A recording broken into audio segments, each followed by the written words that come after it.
shatter, let the bodies hit the floor. Uprising Academy at 95%. Right now with Hydra building up to this Bear Barrage so quickly. Oh! And asking! Double kill in the back with the pulse bomb from the high ground. Aerial assault with that mine. Impact se escucha de baja gritar campeón a Sky Foxes.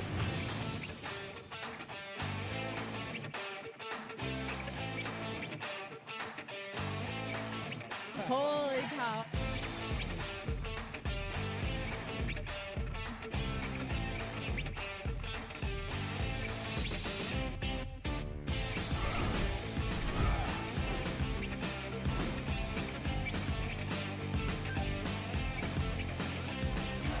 And at the 42 consecutive losses, the Shanghai Dragons get their first win. 8 teams enter this weekend. Oh no, Reinhardt, what are you doing? We got a clip with minimal information. It's time to break it down. Speed, 25%. Go. Figure out what this man's SR is. Keep fighting till it's for sure lost. Winnable!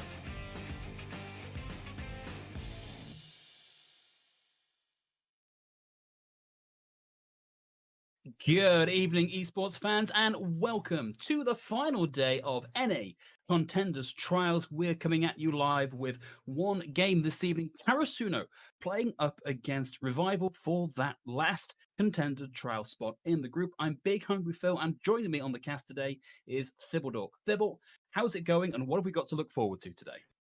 Boy, howdy, do we have a lot to look forward to. It's been a very interesting day here in Tier 2.5, or whatever the heck you want to call it.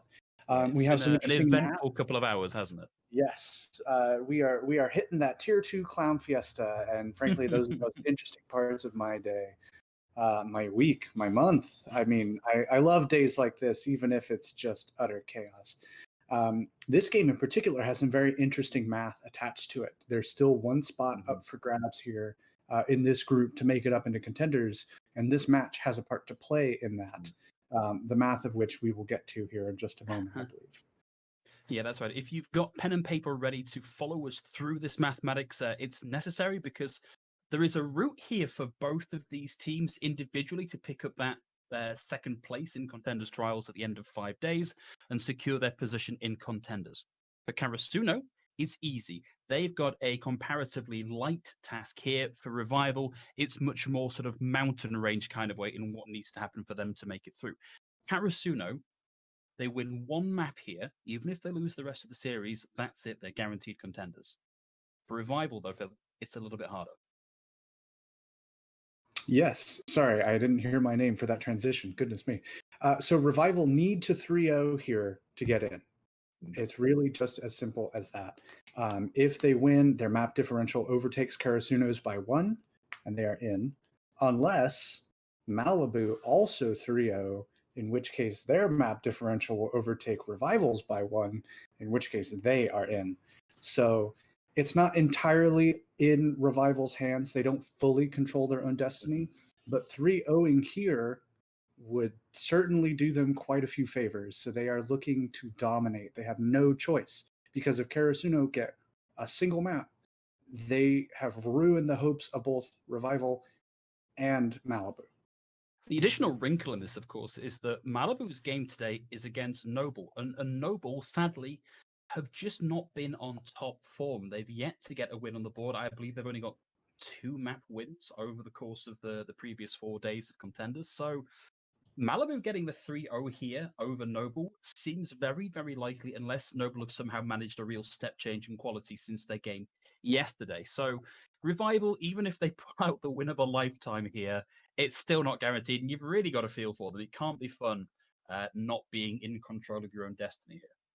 Oh yeah, I mean it's always a rough situation, right? You just have to sit there and watch and hope, right? Everyone here is crossing their fingers.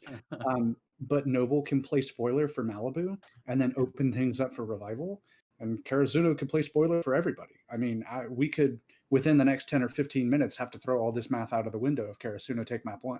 So it's a mess. It's a classic Tier 2 mess, and I frankly couldn't ask for anything more on a day like today.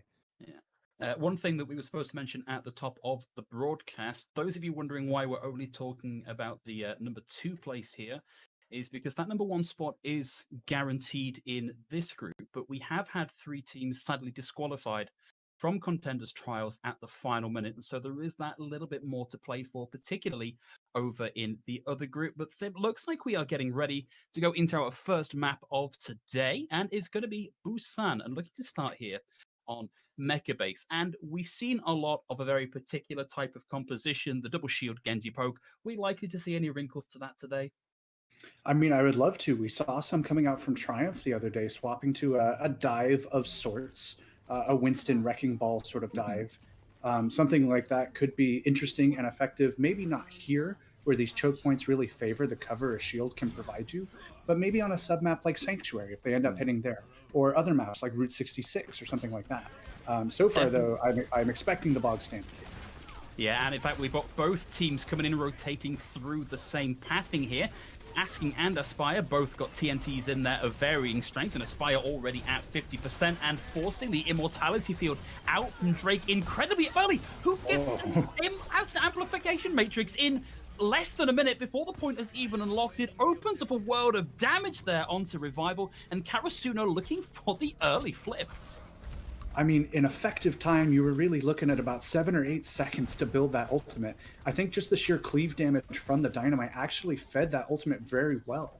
I have no clue how that came through that fast, but I don't think you're complaining for these guys. That is a fantastic way to start this first round. Now, though, they're a little behind on other ultimates, except perhaps the rally from Gustav, so they'll have to see if they can hold the line. It's going to be Laya opening things up here for Revival as they take the low ground rotation. But Karasuno, they just work their way back around onto the high ground and avoid some of those lines of sight. They are going to have to deal with that pesky 7th man there in the form of the Bob. But Whoop's going to go down, bringing it back down to a classic 6-on-6 here. Going to see Laya caught out in the low ground and Fincy on the hunt for him, rotating back into the point. Now needs to watch out for Salted's Gravitic Flux that doesn't find too much value here. And Sam is finding shuriken after shuriken after shuriken. And unfortunately for Fincy, he's finding the rock to the face, interrupting that Gravitic Flux. This is an incredibly messy fight on Revival. Have managed to flip here, but it looks like Karasuno are coming up with the kills and they will flip this back again. Yeah, crazy back and forth there through most of that fight. Neither Gravitic Flux getting any sort of value, but ultimately the focus fire on shields from Karasuno is really what's been winning them these fights overall. I mean, the barriers just are not lasting for Revival, and in a double barrier meta, how you can make those work and get value for you is kind of everything. Well, this is going to be an early start out here for Karasuno as they pop in 2 ults. Immortality Field down. Sam now out of range of the Supercharger and out of range of healing for the rest of his team, but has now done the damage.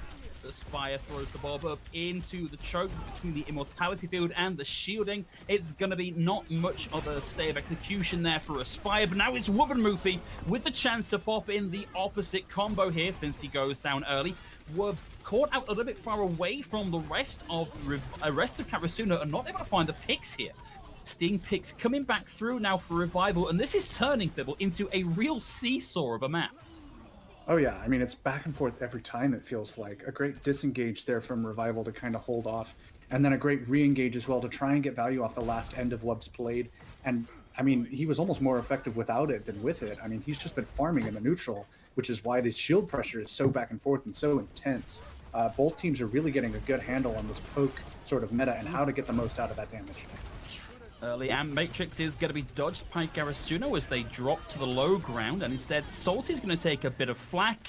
Moopy down now to Asking, but Aspire keeps the high ground, has a line in onto Sam and knocks him out, but it might now be the numbers advantage here for Karasuno, unless Aspire can keep finding heads.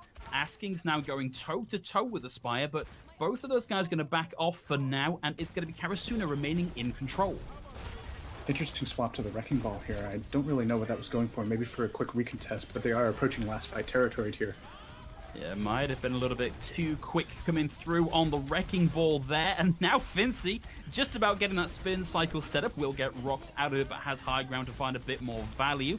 There's Salty with the Flux, won't find much, has done the damage there to allow Whoop to get J-Karu.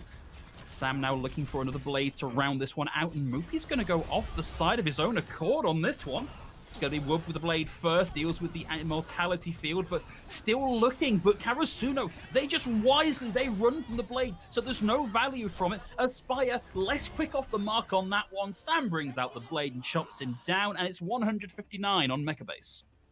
I feel that that was a very neutral focus fight. There, with a couple exceptions, there were not a lot of ultimates that really altered the course of that round. I would say that the Matrixes coming out were very impactful, but only one Gravitic Flux really got value out of the 3 or 4 I think were given access to over the course of the round. And then the Dragon Blades never felt like they were getting more than 1 or 2 kills at most. Both teams doing a really good job of kiting and rotating away from those impactful ultimates and really making this fight all about who can click just that much better. On Sanctuary, though, it looks like we're getting a Widow duel, and that might continue here. very mechanically focused and very rotationally focused approaches from both of these teams.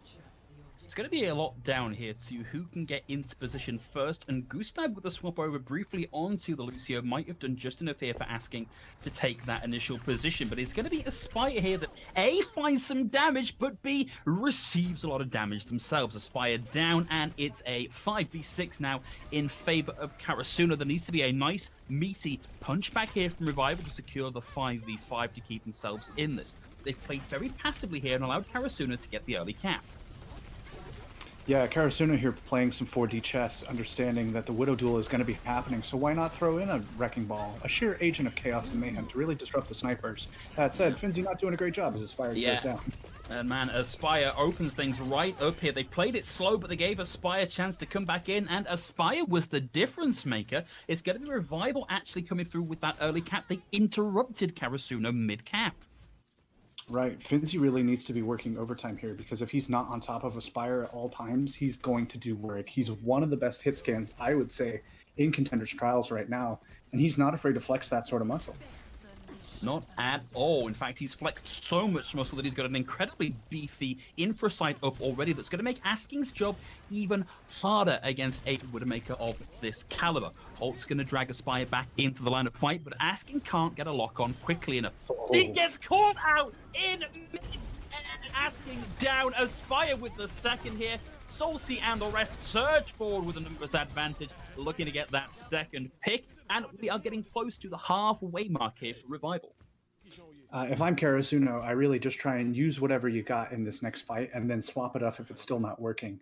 I don't think the disruption given by Finzi is enough to keep Aspire from doing his job, and ultimately the Sigma might get you a little more value with that extra shield and the sheer mid-range pressure that he can provide that a Wrecking Ball cannot.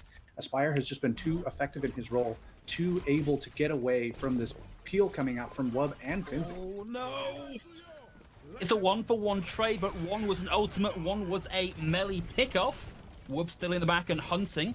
We're going to fire a lot into the adaptive shields, and it's starting to look a lot more favorable here for Karasuno. The minefield caused a lot of confusion. It took up a lot of space, and Karasuno saw that opening and surged in towards it. And we will see the cap here, but as Revival are at 86% here, it's kind of last fight territory, and Karasuno need to play the rest of this map perfectly.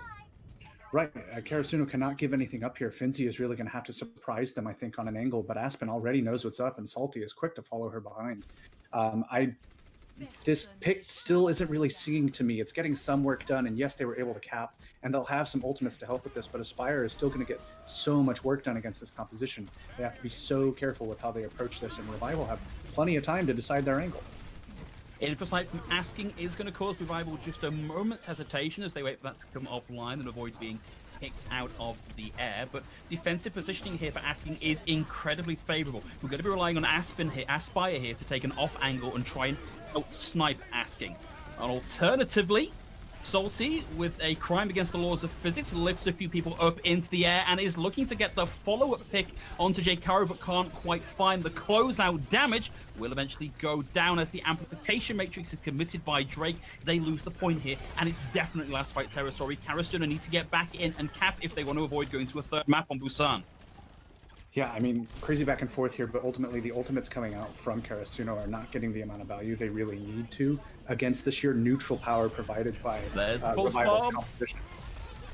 45 kept Mopey alive through that one. Wub's going to have one of their own, and J-Karu comes back in on the Winston and goes right back out again on the Winston. It's very back and forth for now, but Revival just need to keep on grinding this one out. They've not got the numbers advantage, but they have position. They've got the defensive lineup here. Spire with an angle deals with Asking. It was a beautiful read. He had no reason to suspect that Asking was going to be there in the first place. They've secured the numbers advantage, and now it's a case of dealing with a last couple of recontests coming through for Karasuno, and they're going to cap this one and take us to a third map. There's a lot to say about how Karasuno's composition didn't necessarily prepare them to deal with the Widow duel as much as I think they thought it was going to. At the same time, I would also say that the Widow duel in general was pretty clearly outdone on Aspire's part. He was consistently ahead in finding those aggressive angles and knowing where to be to catch Asking off guard. And he never really seemed prepared for that. There were two separate instances there where we saw Aspire had Infrasight online, and Asking jumped into an open sightline, which makes you incredibly predictable for the enemy Widow if they can see you through walls. So it didn't seem like Asking was really prepared or paying attention, perhaps, to what Aspire was bringing to the table. But that was a fatal mistake on that round, and now it's 1-1. It's 1-1, and we've got a big old swap up here from Revival. They're going to be going with the Wrecking Ball Zarya composition. Murphy with the first big run through and a little bit of charge there for Salty. Takes a lot of damage, has to proc the adaptive shield, and only just barely gets out with his life, and he's not out of the woods yet. A lot of pressure coming Murphy's way, and he's not in a position to rotate and get into the line of fire of the healing from his team. Whoop's going to get picked off here, so it's a 5v6 already in favor of Karasuno. They take up the defensive positioning, and as soon as you get these static tanks lined up on the point and ready to go, it's going to be real hard to dislodge them. There's the flip, and Revival still throwing resources at this. They don't think they're out of this fight just yet. Karasuno have a couple of words to think about that, and that's great from Vinci, using there the kinetic grass to protect the immortality build, about them a couple more seconds. Amplification Mage is going to be out here, but it's a weird angle. They're not really going to be able to get too much through this, and Revival still going here. Nice minefield. The grab comes through, but doesn't drag anybody into the minefield, which is really what that combo was looking for. And this has all been a hiding to nothing for Revival. A valiant effort, but it's just not working out for them. Sam with the blade. No. Go ahead. Sorry. Might not even have been needed there. This was it was a one fight. It's just about getting rid of the snaggers. They were in control. They might want that back because Whoop's going to have one of their own on the next fight. Right. The composition Revival's running, or was running, as Moopy swaps over to the Winston, is one of those that you don't necessarily need to be 6v6 to have a shot in, provided you can get value out of your ultimates. That said, the Minefield and the Graviton did not get much done. Now, though, the DPS ultimates could be the thing that turns the tide, but they'll have to watch out for the Supercharger, the Amplification Matrix, and the Bob coming out from Karasuno. That was dirty from Asking on the high ground. Whoop cut down in his prime, and Revival are going to be forced to back out on this one. But Scheme's got other plans. The Bob goes in and he blind fires into the choke and finds two. And we're at 72% here for Karasuno. They are less than a quarter of the map away from securing their Contenders position. I mean, yeah, it's looking to be in a pretty favorable spot for them. They're getting the picks, they're applying the pressure where they need to, but that Bob was maybe a little more ambitious. I might have kept that if I were them. Oh, That said, wow. Asking making me eat my words here because he is just getting pick after pick after pick. Yeah. Hey, Fibble, you know when you said that the hit scan duel was going the way of a spy? I think Asking might have heard that one, and he decided to step up. Yeah. Still, DPS ults available. We've got to get the tag in here. Will come through at the final second as Moopy finds the position here. Pulse Bomb out, and it does get rid of Drake. It's a nice opener, and they've still got Woob's blade here ready to go. He's not been given an opportunity to use it just yet, and they lose Aspen. There's going to be the flux out from Fincy as well. It gets rid of Moopy, and the blade might have been held on just a little bit too long here. It will receive the nano, but that has got to be it. There's just nothing left from Revival, and Karasuno take this 2-1, and they've got to feel pretty good about that. They can relax for the rest of this series. That's right. I mean, like I said, just throw all that math we were talking about out the window. It straight up doesn't matter anymore. I respect what Revival were trying to do with that composition, and they certainly tried to, or needed to try and pull out something a little weird to throw off Karasuno and keep their hopes alive in this fight. That said, I don't think they were ever really able to execute their composition's win conditions there. They were focused, the primary focus for them was to stack a bunch of ultimates and use that advantage to really overcome the coalesced nature of the composition Karasuno were running. That said, they were never able to disrupt them enough to really get the value out of the heroes like the Wrecking Ball or the Zarya or anything like that. And frankly, they didn't even have good windows to use their DPS ultimates, which charged so quickly, but were not used that often there on downtown. So ultimately, Karasuno just kind of outpacing them and understanding that the composition they were running is meta for a reason, and it will give them certain advantages over Revival's sort of composition if they play it right. They ran that very effectively in counter of what Revival were trying to do, and there was really no answer at that point. You do kind of wonder there if Revival are now looking at that final map and going, maybe if we'd run the double shield here, we would have had a little more luck. Maybe if we'd have gone for an Ashe or a Widowmaker where we saw a spy was really finding a lot of value on the previous map, you could have done that a little bit differently. But, you know, the map is now done. Your odds of making Contenders gone along with it. And now you're in the rest of the series, really just to see what pride you can salvage from the remainder of your Contenders Trials day. And moving on to the next map, we're going to be looking at Hollywood here, Thibble. So I think we're probably going to be seeing more of the same here. I don't know if the Wrecking Ball Zarya really finds the same level of value on this map. Sure. I mean, we could certainly see an easy return to, air quotes, the meta here. But this is also, if I may be so bold as to predict, a chance for both teams to let their hair down a bit. There's no seeding in stake anymore. There's no chance of making contenders for revival. This could get a little weird, and I'm always a fan of that. That said, this could also be a let's give them our best showing on the way out. Let's show that, we're not going to go quietly. Let's make a game of this at the very least. But I'm always a fan of chaos, and this day has certainly brought us some more. So I'm very curious to see what we roll out with on Hollywood. Bog standard, totally possible, but please give me something interesting. Give me like a Junkrat. That's kind of what I'm hoping for. I mean, look, you're saying Junkrat. I'm thinking let's try and just on the fly from both of these teams work out what you would need to build around a Torbjorn Doomfist comp. I think that's going to be some good theory crafting here. Okay. So if we can relay that to the teams and see what they think about that, we'll maybe get them in on that. Looks like we might just be having a small delay here whilst we rebuild the lobby ready to go for the next game. So a little bit of a delay between us and Hollywood and finding out whether or not they're likely to give us that level of craziness. Really got a feel for Revival though here. They've had such a good run through both Open Division and Contenders Trials to fall at the last hurdle here. Even given all of the craziness that we've seen so far today, it's got to be a little bit of a kick, really. Sure. I mean, falling down at a moment like this where Triumph was in your grasp, not the team, the actual concept of Triumph. Different group. Yes, right. I think that's always going to hurt, but to be a true competitor means to fail every now and then and to understand what that failure can show you and what you can learn from it. So if I'm Revival, obviously I'm not like, oh, great, we have tons of material to review now that we've lost. But the only opportunity at this point that you can get from it is the opportunity to learn something new for next time. So when Trials, what's next month? September rolls around? God, time is so fake to me. I think it's March. It's been March for like 4 months now, I think. I really try not to think about it. If I see a calendar, I just turn my head really fast. It's very stressful. Whenever the next round of Trials comes around, I think Revival will have a fantastic shot, as they did this round, I think, to make it back up into Contenders.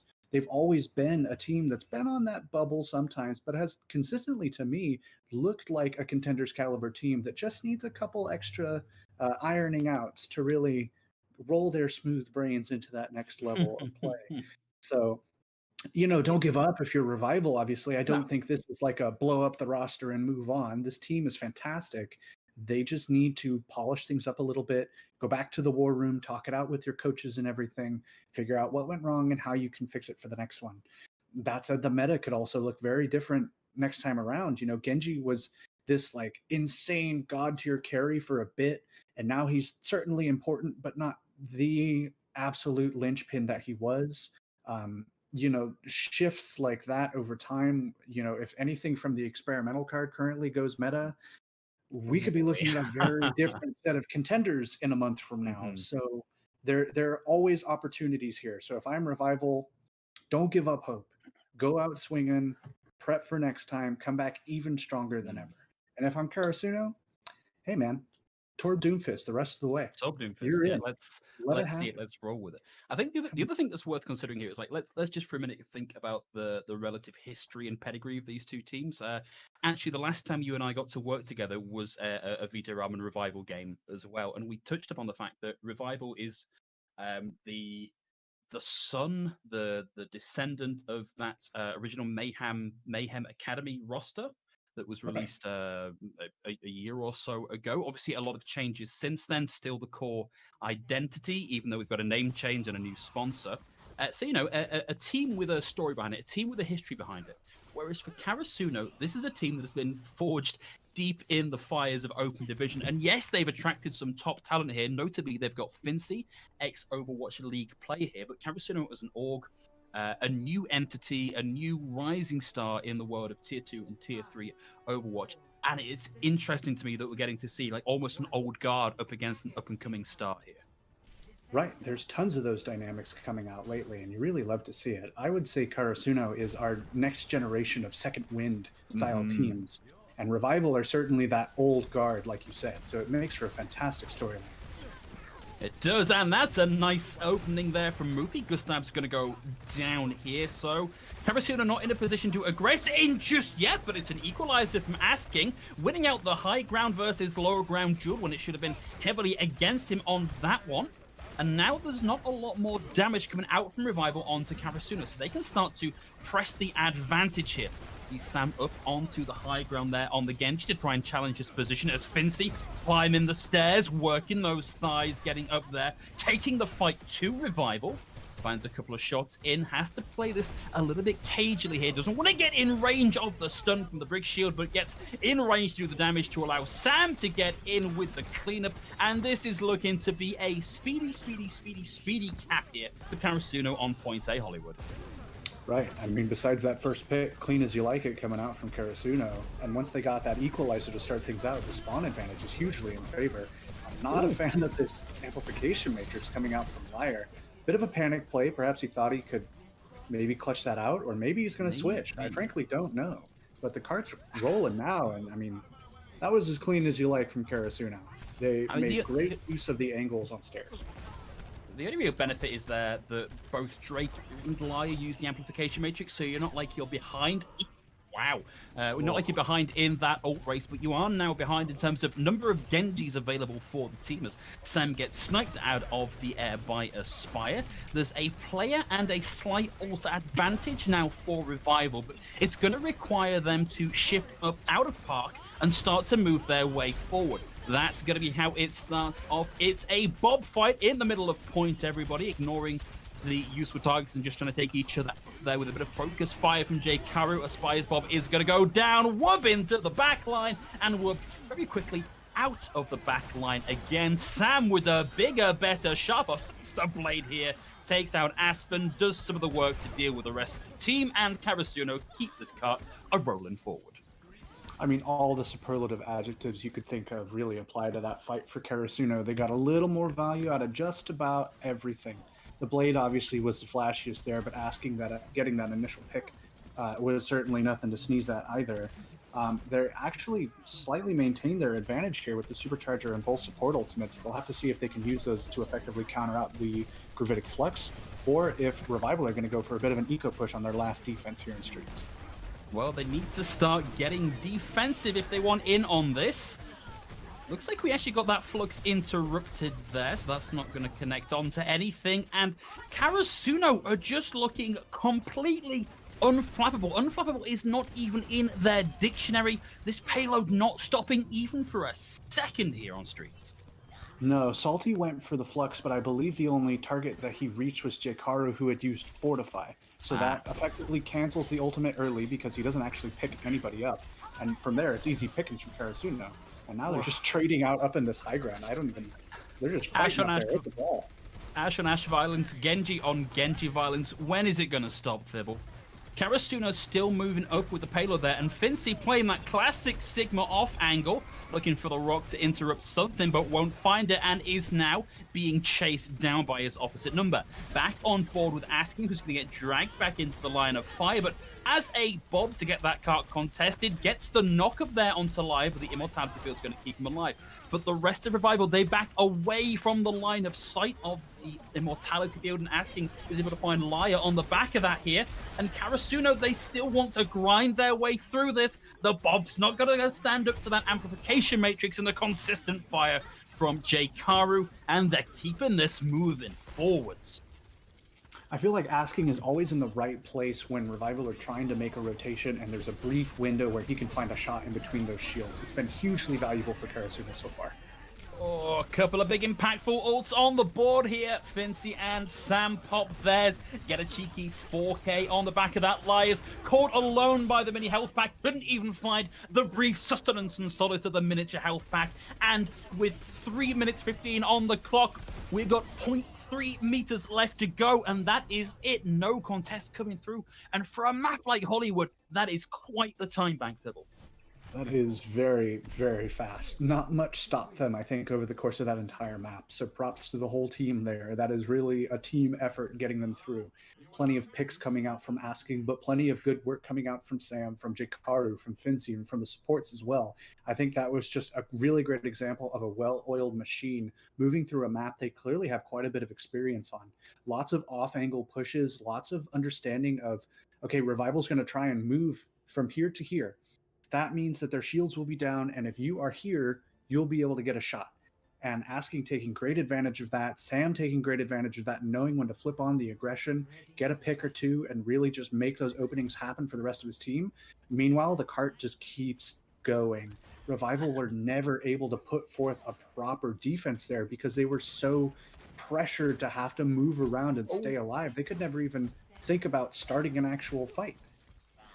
There's a lot of people that maybe aren't that keen on this double shield meta, but I think there's a really nice part to this that is often overlooked, which is if you could slow this double shield meta down into a turn-based combat system, it starts to look an awful lot like a tactics or a strategy game. And you've really got to keep your head in a swivel to get your head around how that's going to work out. But Thibble, I want to throw back to 5 minutes ago where you were saying, hey, let's get the Junkrat on the field. Sam clearly heard you on this one, and you get your wish. That is correct. I love this guy. He's winning my MVP for the game no matter what. I'm just going to throw that out there now. I'm not biased or anything, but a Junkrat on the field, frankly, is also just a good pick. I mean, downrange damage from this high ground. Yeah, it makes this a very difficult choke to get through for Revival on top of the spam damage coming in from Asking. And that's exactly what you want if you're trying to assert dominance on the Rat. Dolty down to the concussive mine. TNT comes through, catches a Spire here as well, and the burn will come through and take Moopy out of it. Revival look to press forward, but Asking gets caught out in that rotation. So it's a 5v6 for Revival if they can take it quick. So the difference, those fights started very similar ways, but the difference is that the defending team here, Karasuno, when they got that first pick, they didn't just hang out and wait for someone to get their head popped off. They dropped down and pressed their advantage. That has extended their defense here another 30 or 40 seconds, and they're setting up great for a second defense as well. And the other aspect is we've got a couple of tanks here with a lot more ult charge in the bank ready to go on the back of that little bit of push. We'll see Sam catapult himself into the back line, ready to just do the old peek and spam there into the security room. Looking for a peek and spam on the other angle here, and already finding a huge amount of damage. Won't find the pick, and instead it's going to be Drake and Sam both down kind of quickly here. Ult's about to come on board for Karasuno, but the table is slowly falling over as the legs are pulled out from under it, and they're really going to want to save as many of these ults as they can for the next defense. This was certainly not the only thing to go wrong for Karasuno, but that miss onto Liar from Asking was really key. If he had hit that shot when Liar got pulled up by the halt from Jikaru, that's no cleave healing from the Baptiste, and that's no amplification matrix for that fight. It could have gone very differently. So he's definitely kicking himself for that miss, but there was more to it than that as well. I think in general, Revival did a good job of understanding their advantage and pushing forward. And as we talk about advantages, there's a big one. Salty taken off the table and Asking converting that one-man advantage into a two-man advantage with a Bob that could not be more beautifully placed to trap Revival closer towards their spawn and allow Karasuno to retake so much space that the payload almost goes back to its starting position. Yeah, I mean, fantastic push there. You very rarely see a re-engage this early in the game. Asking getting another pick, because why not at this point? Why not do that? Bob and Flux both thrown in. Immortality Field will save Karasuno. They're going to heal back up as quick as you like. Riptire up over the top. It's over the houses. It's following the Defran spam over the wall path. Won't find much except the Immortality Field. And Aspire gets a quick 2k here with the TNT. Asking refuses to be outdone here. Has got two of their own. And might just have done enough here to allow Karasuno to back off and wait for the recontest to come through. Yeah, they're giving a little bit of space here, but this is definitely still a pretty solid hold coming out from Karasuno. These Ashes, man, both of them are just like, anything you can do, I can do better. I'll get a headshot kill. I'll kill somebody with dynamite. It's a fantastic matchup to see, and it's keeping this very close here in Street Space. If Dueling Banjos was Game of Overwatch, it would look a lot like the exchanges here between Asking and Aspire. It's going to be Moopy that wants to start off this fight with Supercharger. Should allow Aspire to generate the last bit of ultimate they needed to get that Bob on board. Instead, Sam's going to take them down, and now there's a flux on the table here from Fincy. Damage has been done, but the Immortality Field keeps them alive through that Bob into the back, looking for the follow-up here, and Wub down below half health here. Dueling his opposite number in, Sam inside the saloon. Kills now starting to creep up here for Revival, but it might be a temporary stay of execution as Sam deals with Wub. Salty's going to go for a flux here. Didn't even manage the one kill as we see J-Karu get the Fortify out of that. Karasuno and Revival both never want to say die on these team fights, Devil. See, I was talking about both teams letting their hair down, but it is clear that they did not agree with me here. Both of them are determined to fight this out bitterly. Oh. It's so back and forth. There we go. Whoop just managed to get Sam on that one, and the DPS between them here from Revival might finally have done enough to open this up for Revival to keep pressing forward. We'll see a late kill come onto Liar, but I still think the numbers are here for Revival, and they're in a position to get back onto the cart and start to move this over towards the end of B. Look at this swap, though. J-Karu coming back on the Wrecking Ball. They're definitely not going to let this go, even around this next corner towards the doors. This has probably been one of the more contentious Hollywood Street phases I think I've ever seen. There's certainly been a lot of back and forth on this one. It's not been the quick run through that Revival would have liked. It's not been the slow run through that Karasuno would have liked. And Sam wants to turn the conversation. There's a lot of damage there onto Salty, who's now trapped, but being heavily defended there by Wub to make this a 1v2 that Sam somehow still manages to win here. We are now 3 meters away from this payload completing, and less than a minute on the clock for it to happen here for Revival. I mean, great peel coming out from Revival to try and provide a little extra healing to Salty. You saw Liar coming around the corner there trying to just do his best, but ultimately Genji just deals a lot of burst damage, and there's not a lot you can do when your healing only does 50 healing per tick, per one of those little grenades that he shoots out or whatever the heck it is. So ultimately, just not quite enough, and I think Sam has been, not quietly, but consistently having a very good game overall here on Genji. You've got to be looking now at the ults currently available for Revival as Wub deals with Fincy. They're looking to get not quite the full stack, but 5 out of 6 ready to go. They're going to wait out the Bob here before they look to go in and recontest. That's great pressure from Wub. Will get the Immortality Field out, which suddenly makes the Gravitic Flux here from Salty and the Blade here from Wub that much more impactful. But they've got to start pulling the trigger on this now. Wub and Aspire get a quick couple. The minefield does come out here from J-Karu, and deep into overtime, Revival do just enough to secure themselves a street face, but no matter what they do, they ain't matching the time bank that Karasuno managed. Certainly not, but that was a good kind of heads-up play coming out from Revival, understanding that the Immortality Field coming out really opens the door for them to start pressing Q and moving forward really effectively. For once, I feel a lot of the Immortality Fields on both sides have been getting a little too much value. It's very important to understand when it's up and when it's down and what you can do given that status. So good mindfulness there from Revival to let them open that door. Great positioning there from Aspire. Does get the TNT in over the top. Makes things just that little bit easier for Whoop to start to find value with the Blade. And this is looking like we're going to see a cap here as the kills come through in very quick succession. But that payload still just rounding that final corner. Recontest from Karasuno is guaranteed here. Certainly, and the way this has been going, they're not just going to give it up. This is going to be a fight all the way to the bitter end. Still pushing on through, no contest coming through just yet. Early Bob from Aspire makes that recontest that little bit trickier. Asking takes the opposite path, and the Bob will reach the point on that one. And Wub is frantically firing round after round of Shuriken into whatever target he can fire, trying to get the kills, trying to generate ult charge here. But as we hit the 8-second mark, they can get the kills, but they're unlikely to make this happen in overtime. No, they just by the skin of their teeth make it in. They're gonna get another crack at this one, though. right, with a minute left, but against a 4 minutes and 8 seconds for Karasuno, you can't say that the advantage isn't in their favor, in Karasuno's, I should specify. Certainly a fantastic push overall to make sure that they could get that extra minute and not just try and fight for a draw with a 4-minute time bank in front of them. But their work is still definitely cut out for them. The way that street phase went, it's very contentious all the way through. Revival need more clean fight wins coming out of that. You can't afford a back and forth when you have to worry about staying on the cart to even keep the round going in the first place. And that's assuming they cap the first point at all.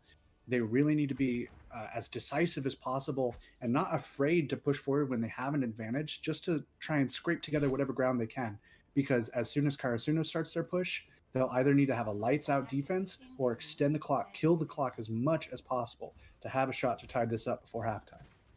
And I think looking at what we've got coming out here from Karasuno, they want this particular map over ASAP. They're not going to have Sam coming in with the Junkrat this time, as fun as that was. Just straight away on the Genji, doesn't want to give over an ult advantage to Wub, because we know how good that Dragon Blade can be for clearing up a team fight. So it's just going to be the mirror matchup as we come into our second push through here from Revival on Hollywood. They've got less than a minute, and they need to be determined and focused to make this work. Either they really need to push forward or they need to back up. That's just what I was going to say. If there's an early pick, they cannot be afraid to back up, because if they lose anyone else again like that, this is disastrous for them. They need to immediately pull all the way back. Asking is not afraid to take angles like this, and he will get value. They must be cautious because they are throwing time away. The chutzpah from this guy, looking to try and take the duel whilst Aspire was in spawn, is ridiculous here. And we're going to see the Bob coming online in the middle of this next fight for Karasuno. They're almost guaranteed that one-man advantage that the Bob provides you, and there's just nothing available here for Revival. There's the Bob already, looking just to make even the contest onto point that bit trickier. The Bob's going to go down pretty quickly here, but it burnt resources out of Revival that they're not going to have ready for this. Fincy drops in from the top rope, drops the People's Hypersphere onto Rupi, and takes him out of the fight. Wub and Aspire, though, are looking to bring this back, and Wub, if he can survive through that stun, is looking to keep this going that little bit further. Salty, less than half HP here, looking to find a couple more picks, and we've got the contest here. We've got a point now capped for Revival, and they're looking to keep the cart rolling in overtime. That was a phenomenal push from Revival. Shouldn't have worked. No, it really shouldn't have, but that was such a comprehensive effort from the entire team. Aspen whip shot the Bob to keep him on that high ground on the cafe instead of adding an extra body onto point or disruption from his knock up, charge, smash, fist ability thing. Salty with a ridiculous... Yeah, right. The Salty with a ridiculous like 180 accretion onto Finzy in the film room over on the right side as well. And then Wub and Aspire just getting so much value and staying alive, bobbing and weaving between cover and everything like that. I mean, just pure poetry coming out from them on that last one. That's a lot of Q buttons being smashed on this one. Everything coming out from Karasuno at the same time. Nothing out of Sam's blade here. Now we see it going back the other way. It's a big flux. It's a big blade. It's a big play from Revival. And Karasuno overcooked that one. It's dry. It's flaky. It's not ready for consumption. And Revival are keeping it moving. Gordon Ramsay would not be happy with that one for sure. Karasuno thinking they could just kind of press all their buttons and win the fight. But Revival getting such immense value off of that gravitic flux. I feel like that was the first time we've really said that this round. And ultimately that turned the fight around entirely. Wub was able to just cleave through them all and just start hacking and slashing. Amplification Matrix, Bob for Bob here as well. It's Aspires that go down first, and then Aspire. Here's the mana advantage coming in now for Karasuno. Liar's going to get Sam, but it's not enough to stem the bleeding. More bandages are required. Call the nurse, call for triage, because Karasuno are back. They've got weapons at their disposal, and Revival are taking a trip to the hospital. They've made it all the way through point B, but now Karasuno have more than 4 minutes to get just that little bit further. I mean, you can't be disappointed with that too much if you're Revival. I think pushing that far through the streets phase off of the back of a fight like that to take that first point was certainly impressive. They at the very least have that to go on, and they have a win condition for this map. That said, time bank, pretty daunting here. They're going to have to be careful with their ultimates to meter them out over time, either in this first point defense or while they're getting through the streets phase. Because if they try and do what Karasuno just did and press all their Qs and just hope that wins them the fight, with the amount of time Karasuno have, they will just gradually wear them down and bowl them over. And not even necessarily gradually. All they have to do is weather one of those storms, come back with all their ultimates, and it's pretty decisively won for Karasuno. So Revival need to play careful. They need to think before they act. And I'm looking at Aspire here because in both of those rounds that we saw from Revival on their push, for Revival's first offense and for the first defense, Aspire was the first person down both times, caught out of position, asking, being incredibly aggressive, taking a lot of space, finding the headshots and securing that advantage. They can't let that happen here. Aspire needs to play safe. He needs to play his angles right, but his tanks need to support him too. This should not be a meta that, when you think about it, this should not necessarily be a meta that favors snipers because of all the shields. They need to place their shields intelligently to provide cover for the DPS. Otherwise, yeah, they'll totally go down first every fight. Nice hold there from J-Caro. Actually kind of messes up Aspire's aim. So the TNT doesn't find anything on that one. And there's already a lot of shield pressure being sent the way of Revival, Fortify, and Kinetic Grasp, both already. And we're looking at a two-pronged approach here. Fincy going up the stairs. J-Karu on the low ground forces Revival to come and take the fight on the low ground, and Sam is there to find the assassination onto Aspire, and it's all coming tumbling down here for Revival. Karasuno with the man advantage, even with the amplification matrix out here from Liar. It ain't looking good, and Karasuno looking to take this point with more than 3 minutes to get it through streets. Pushing with that pincer sort of style, half the team taking low ground, half the team taking high, I'm generally not a huge fan of it because you never want to split the party, first off, and because it's very easy for the other team to just kind of rush one of those and just overwhelm them and then clean up the stragglers.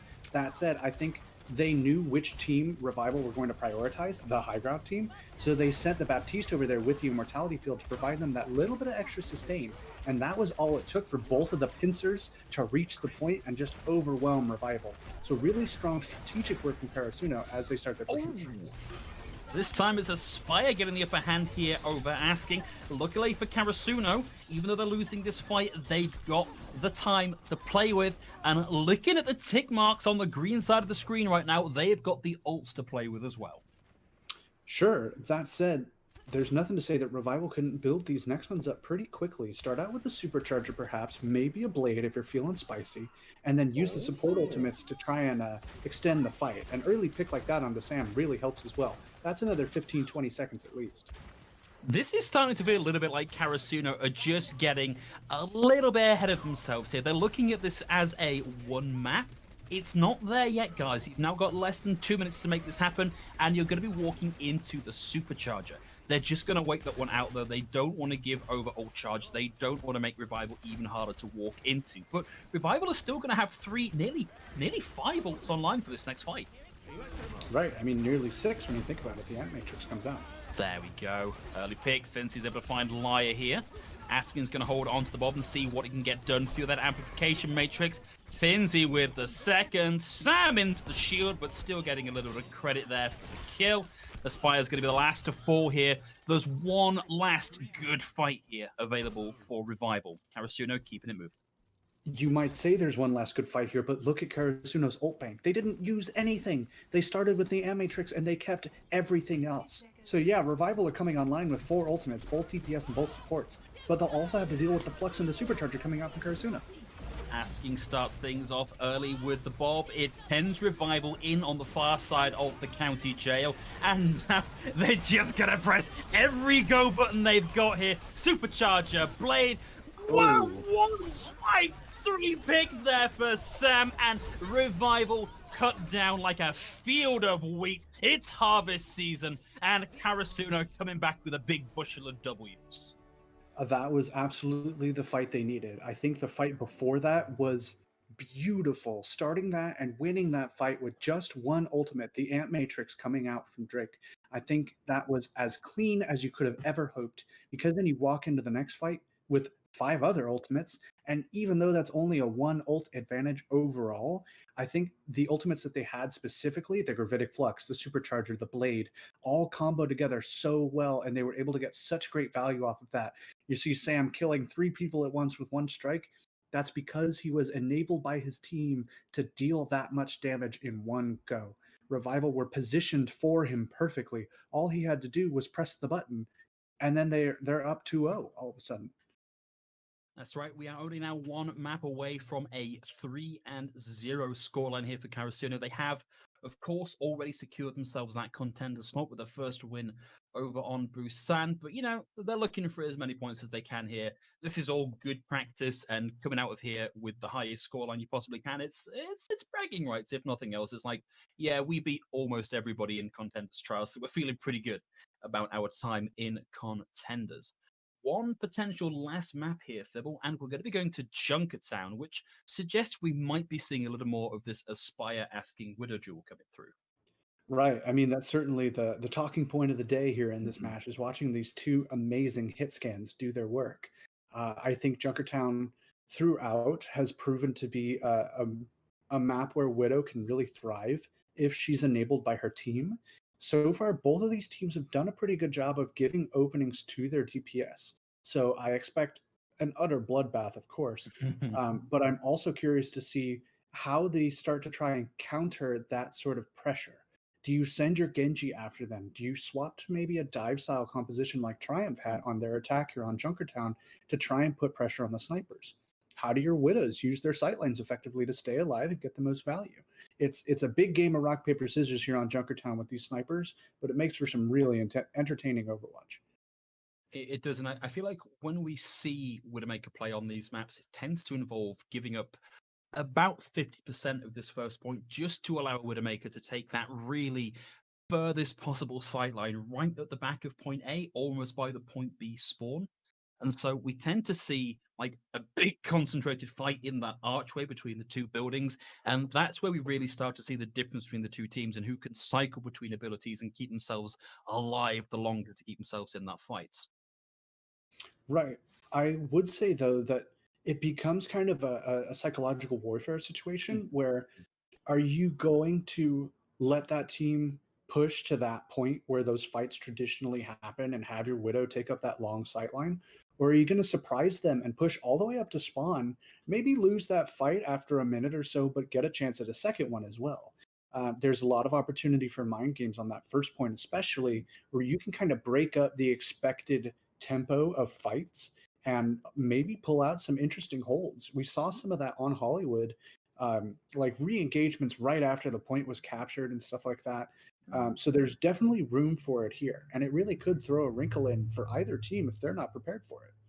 We do have some space here for some stylistic flourishes from our 2 teams, but they've requested a short break, and we're going to be magnanimous and give them that. So we're going to take a little break ourselves for 5 minutes whilst our teams go and shake the tension out of their wrists, but don't go too far because we've got at least 1 more map coming for you after this break.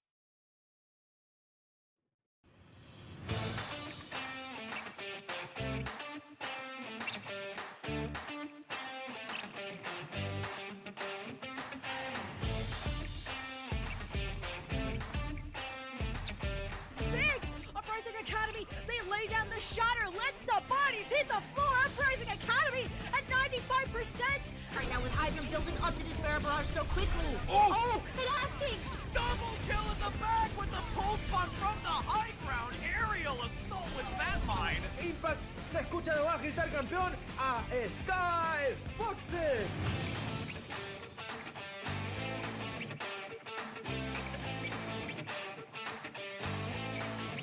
Holy cow.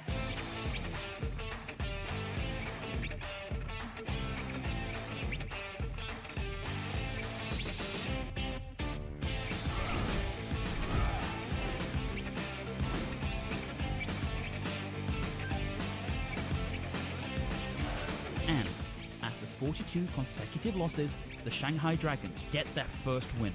8 teams enter this weekend. Oh no, Reinhardt, what are you doing? We got a clip with minimal information. It's time to break it down. Speed, 25%. Go figure out what this man's SR is. Keep fighting till it's for sure lost. Winnable!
So you queue up for Overwatch Ranked, only to be greeted by this, which then leads to this, and oh no, Reinhardt, what are you doing?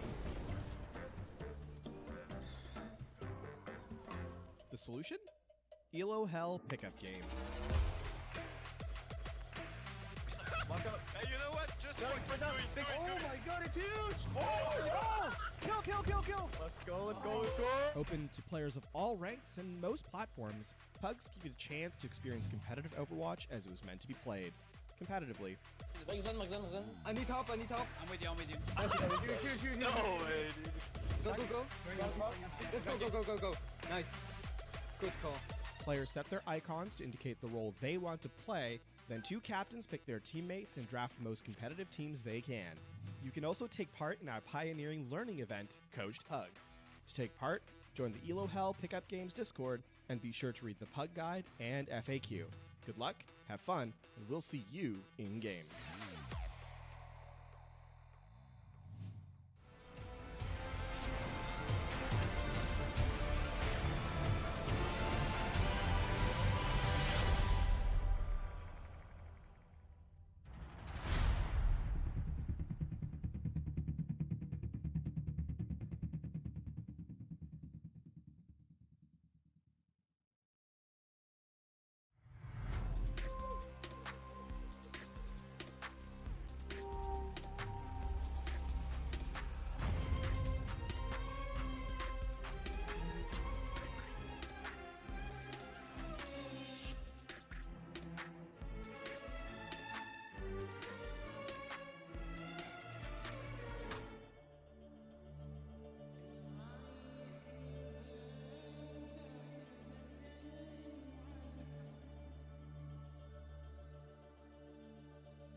Welcome back, everybody. We are ready to go into what could be the final map of today's match between Karasuno and Revival. And of course, we went through this before the break. It's going to be Junkertown. I'm Big Hungry Phil. Still with me is Thibble. And Thibble, what's your prediction for this one? Who's going to be taking this this next map? If I feel bad predicting anything at this point, just because the outcome is already decided, I predict that it will be a slaughter on both sides. Not a slaughter as in a one-sided match. I'm saying both of these teams are just going to punch all of the other person's teeth out, and it's just going to be really satisfying to watch. Like the two Pikachus in the first Pokemon movie, and they just kind of like slap each other and slap each other. That's what we're looking at in this sort of game. It's despite the grim imagery, very satisfying. I mean, look, I'm hoping for something a little more high tempo than a Pikachu slap off. If I'm honest, yeah. you'd really like something up around the level of final showdown in Rocky, that kind of level. Sure. Uh, Yeah. But, you know, I'll take Pikachu if that's all we're going to get here. Didn't Both of someone these die teams, I in think, that? Isn't that? Didn't someone in die? Rocky or in the In Pokemon Rocky, movie? not in the Pikachu slap fight. Didn't someone Oh, die okay. in Rocky? Well, I don't mean, remember. Look, Ash gets turned into stone in the Pikachu movie, and it is one of the saddest That's things true. that ever happened. So, That's pretty sad. guys playing, if you can avoid turning any of your players into stone and have it be heartbreaking, we'd really appreciate that. Thank you. Yeah. Yeah, your cat's crying over you, would have to try and bring you back to life or something. It's raining. No, nobody wants to see that, man. We're just here to watch some Overwatch. And speaking of bringing back, let's try desperately to bring ourselves back into this match, because I've completely lost what we were talking about here. Junkertown are ready to go. And this is, of course, make or break time for the series, make or break time for the tournament in general, as a bit and gone after the end of Busan. And we're going to be seeing Karasuno coming out here on the defense. And as predicted, it's asking on the Widowmaker. Right. I mean, this is as standard as it gets. This is exactly the sort of thing we were expecting to see. That said, I don't think that means it's going to be boring. I still expect Asking and Sam to pop off. Hikaru and Finzi have been getting a lot of value and really holding their own there on the front line, and they're getting a lot of great support from Drake and Gustav. I want to point out, Gustav, I think, has hit a couple of the clutchest whip shots this series I've seen so far, like negating Bob's entirely and really just shaking up the entire positioning sort of meta of these fights so far. So keep an eye on him. Yeah, man, I don't mind saying I got to do a little bit of casting with Gustav last week, and he is a real smart guy. So this isn't like reflexes. This is brain coming out from Gustav, and brain coming out for Asking as he lands a bullet in the Dome of War and then straight into Aspire as well. Great command here of these long sight lines. There's the trick shot for a little more style. Lands a couple of dinks there onto Salty, and the Immortality Field up and down incredibly quickly. And look how much ult charge Asking already has on this one. This is a slow knockdown, drag and cleanup onto the fight here. He's going to be looking to take an aggressive position now that the sight's up, for the rest of Karasuno backing out for now. Right, and I mean, the spawn advantages here will still favor Revival, so they still have to give them that sort of respect. But the ultimate advantage is pretty significant here. I mean, you could not have got those two amplification matrix more closely together and more put out in sync. Asking couldn't quite get that final pink there onto Salty to take him out of the ultimate, but the Fincy has been able to do the damage there, Liar and Salty down, even though it's the Asking going down here as well. And Karasuno back up front and taking space. Fincy on the hunt. Sam with the blade deals with Aspire. They won that fight, but Sam wanted to swing the sword anyway. That is definitely a send a message style ultimate, because it certainly didn't get as much value as it could have. The one pick is great, but the spawn advantage is so good too. Man, Asking has just been an absolute demon here on the Widowmaker. Aspire is not being allowed to play the game. He's acting about to lap Aspire for ult charge here. In fact, they're neck and neck. Supercharger now out from J. Karu. If Asking can land a dink through this, it's going to be a guaranteed lap here. In fact, that's it. That's the lap. Asking's going to have this Infrasight online. And Aspire's being chased down by Sam. Sam's going to fall to the Venom Mine, but that's a stylish way to go out, frankly. Yeah, he died a hero, I suppose, or a villain, depending on which team you're rooting for.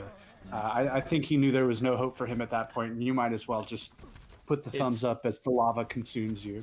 Yeah, it's if I go down, I'm taking you with me, and boy did he take Aspire down with him. Aspire is about to get this first Infrasight of the match online, so he'll have an angle through onto Asking shortly. Whoop with the supercharged Nanoblade might be an opening here for Revival, but Karasuno have done a lot to burn time off the clock. Certainly. I mean, a minute and counting at this point just about, and it looks like Karasuno have the tools to really maintain that defense. Fincy's backing up here and giving a little bit of respect over to Revival as they start to close the distance. Knows there are tools available to them. And do you know what, Fincy? Look, my friend, if you make yourself float up into the air, the Widowmaker is going to find you. She had the sights up and she took him right down again. Aspire gets Asking for the second there. And this is Revival finally breaking through this 6-foot thick wall of a hold that Karasuno have been mounting. Goodness me. Aspire just showing Finzi what that melody really is. It's whatever pitch a bullet makes. Let's say a C sharp or so. That's the universe singing to him in a whole new way. I definitely don't think he wanted to hear that one on the radio, but there you go. Oh! A combo. The dash through. Sam takes him out of the fight and secures an early position here for Revival to take some space and show a little gumption in this fight. So Sam, from my understanding, is a fairly young gun. I don't know if I've ever heard of him or if he's someone I know but with a name change or something. I think he needs to learn that Wub has been around for quite some time, and he really baked his bread playing Genji. This is a meta that brought him out of retirement, and there's a reason he came back. It's because he's real good at the hero. So it's the same, Sam it's the has same reason certainly been having the day. It's the same reason we've got Facility back in EMEA as well. Right. Is what's this? Genji's meta cracks knuckles, jumps back onto the keyboard, ready to go. Halo's rounded the final corner now for Revival, and they will have a Dragon Blade ready to go. They're waiting for the supercharge to come online, though, I feel. Yep, they need that little bit of extra combo to really crack the shell here. They want to make sure they do it right. This is one of their best opportunities with not much time left. Beautiful dash from Sam to escape the gravitic flux right into the backline. Finds Aspire. Casual slash there onto Aspen as well, just for good measure. Got to keep that high ground position. Drops down to get into the backline, and it's clean-up crew time for Karasuno. Revival with 80 seconds left on the clock. I really respect that Dragon Blade from Sam because it just gets the one kill he really feels he needs, and then he gets out. The kill onto Aspire, excuse me, like really just negates any sort of like burst pick potential coming out from Revival in that fight. So even though they were trying to set something up with the gravitic flux, there's no value to be had when one of your DPS is just assassinated. Sam's already halfway to another blade. We're going to see Wub pulling the trigger first, has the supercharger online, has to burst to the immortality field.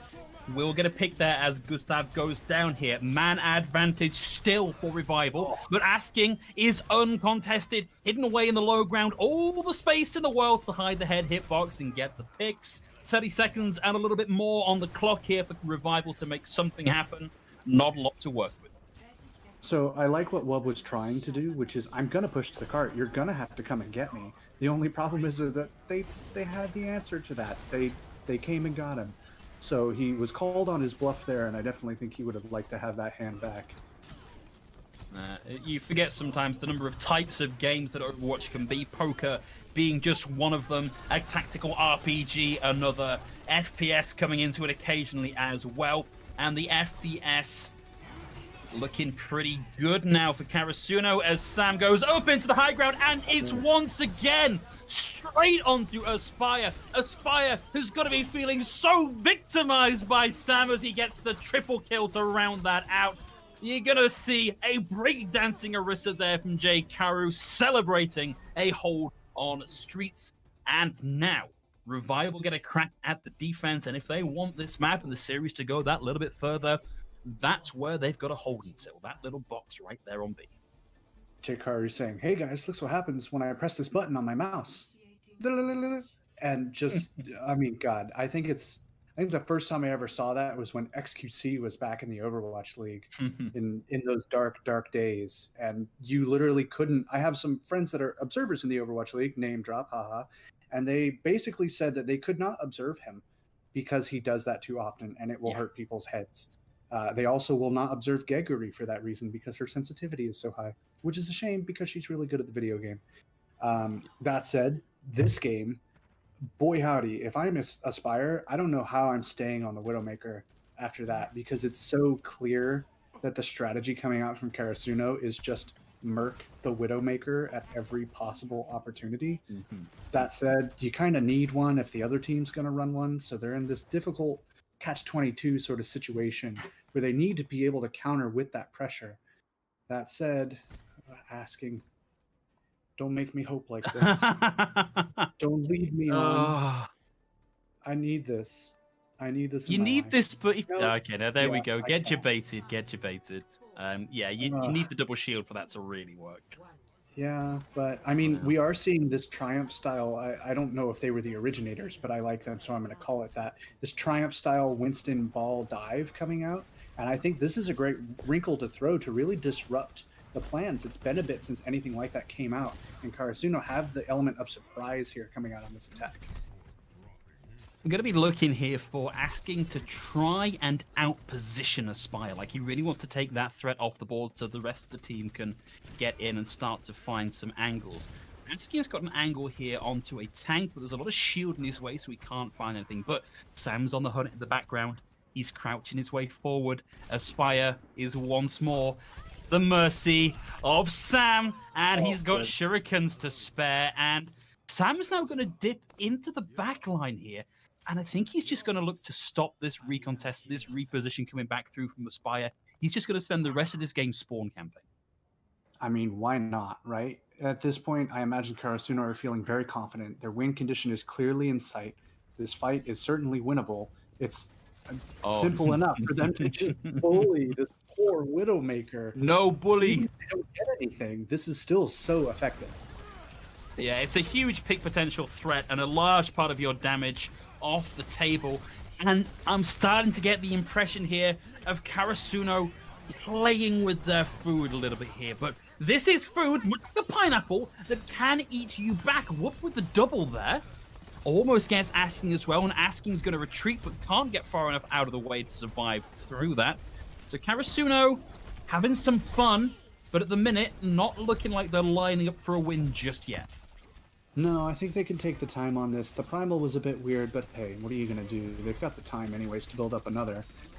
The spawn camp provided maybe an extra 10 or so seconds of a man advantage, but Revival turned around and understood that they had an advantage so long as Finzi was in the backline causing trouble. Now they're setting up for another hold here, winning another fight off of those two picks. And, I mean, Karasuno can certainly flip the switch, I think, at pretty much any point they want. They have a couple ultimates here that can really turn the tide. But they don't have all the time in the world to work with either. So I think they need to start playing a little more serious if they want to make sure they can at least cap this point and get an extension to win this map. They may find that they've overplayed their hand here a little bit because we've got 90 seconds on the clock and the cart is stopped at the most difficult position to get past. We'll see J-Karu now move and pick up the Orisa to get a little bit more sense and sensibility in this composition. And Sam is closing in on a Dragon Blade, but Whoop's going to have one of their own to go. There's the minefield. Power driver in, but immediately stunned out, and Salty with the Gravitic Flux over on the front line. And that's where things maybe start to get a little bit dicey as Sam, with the blade drawn and ready to slice, gets one, then one with a reset, but now they've got to deal with Whoop pushing back the other way, and I wish we'd seen that, because out came the incredibly serious, damaging ultimate from Whoop, and he just gets run over by a hamster piloting a ball. Man, I know we want to talk about the Dragon Blade from Wub. Can we talk about how long how long Aspen survived? Just on like 5 or 10 health against Sam. Wub gets that cleanup, and Aspire, goodness me, they all move forward quite a bit. They want to make sure that they can secure this point for sure, Karasuno. Where they're currently sat is kind of a difficult position to make a high ground hold really work. They're probably going to have to fall back once they've given over, trying to get whatever early charge they can here. And, well, here he is, everybody. Everyone's favorite Omnic looking to come and take a position on the cart behind a double shield. This is rough. This is very rough. Oh, man. I love this. Amplification Matrix. He gets rocked out. And Lyre finds the first pick here, so... Again, Karasuno maybe getting a little bit cocky with that one. Lyre's going to go down here, and still not a huge amount of value from Asking. Now with the Supercharger in play, we may see them push forward that little ways. Salty falls low. There's no healers there to really keep him alive through this. A momentary hold drags him back away from Salty, but now Salty is trapped out in no man's land, securing a 5v5 on the point. Sigma on Sigma violence in the backline, and not far here to go. Beautiful pulse bomb from Aspire, but we've got 2 minutes just under to go, and the car is nearly where it needs to be for Karasuno. So the interesting thing about the Bastion pick is that while you would never compare the two heroes, the benefits provided by both a Bastion and a Widowmaker are pretty similar, because it's a huge amount of burst damage and it's zone control. You have to think about where you're going to place yourself to avoid that hero, whether it's a barrage of bullets or one single really, really effective bullet. So I liked the idea, but it's certainly one of those things you just try once and then don't waste any time on it. You're approaching a minute left to go. You've got some great ultimates to combo here. I mean, and the way Asking's been building ultimates, a good couple dynamites, and you have Bob yourself, even in this last minute. They need to be a little bit careful because the amplification matrix is now online and controls a huge amount of space. Karasuno thought they were out of the way of that one, but Wood is able to make the rotation and pick out Drake. And now we're at below a minute here for Karasuno, and every second they waste looking to get this recon test is more time for Revival to get ults on the floor and ready to go. In fact, there is a bunch of obstacles in the way here for Karasuno. Right, and I mean, Asking going down early too means that he can't really build up too much towards that Bob. That and the Supercharger are really the only pieces that Karasuno is missing. But now, I mean, Revival have 5 ultimates themselves. This is a lot like those last couple fights on Hollywood. Lots of ultimates online, but the picks will be what decides it, as Asking get that one on the lyre. There's got to be a big pulse bomb here from Aspire on the recon test to really make up for the fact that they've not got Lyre in this fight just yet. But it's going to have to come through a lot of damage here. Pulse bomb out, dueling gravitic fluxes, and Salty's able to take Sam out in the middle of the blade, which opens things up here for Wub, who will get stunned. Has to spend some time dealing with the immortality field, but will take Gustav out here. And Revival are looking good here to hold. Askin's going to take out Aspire, but Wub is on the hunt. He's down below half health, but it's not going to stop him finding value. There's now a Bob contesting the cart that deals with Salty. And this was looking so good for Revival, but they're having to fight a fighting retreat here. They're moving back consistently. Karasuno are moving inexorably forward. Nothing is stopping their roll. The payload is approaching this golden box of victory.